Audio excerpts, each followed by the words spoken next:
Hello, good evening সবাইকে। কেমন আছো সবাই? আশা করি সবাই ভালো আছো, আমিও ভালো আছি। তো চলে এসেছি তোমাদের জন্য নতুন একটি কেকের ডিজাইন নিয়ে। বলেছিলাম না, এখন থেকে রোজ দিন তোমাদেরকে কেকের আপডেট দিয়ে থাকবো, নতুন নতুন কেকের ভিডিও দেখতে পারবে, নতুন নতুন ডিজাইনও দেখতে পারবে। তো এই কেকটি ছিল একটা ডক্টর থিমের কেক। তোমরা দেখতে থাকো আমি কীভাবে কেকটা তৈরি করি।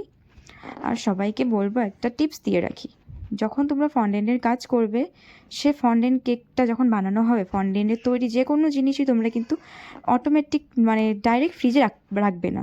যে ডাইরেক্ট ফ্রিজে রাখলে সেই ফ্রিজে যে রাখবে ফন্ডেন্টগুলো মেল্ট হয়ে যায়। এই ছোট্ট একটা টিপস তোমাকে দিয়ে রাখলাম। যখনই ফন্ডেন্টের কেক বানাবে অবশ্যই বক্সের মধ্যে রেখে রাখবে, রাখার পরে ফ্রিজে রাখবে, যাতে তাতে হাওয়া না ঢোকে।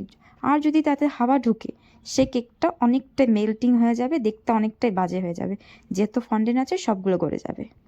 দেখো কেমন হয়েছে, আমাকে জানিও। Thank you.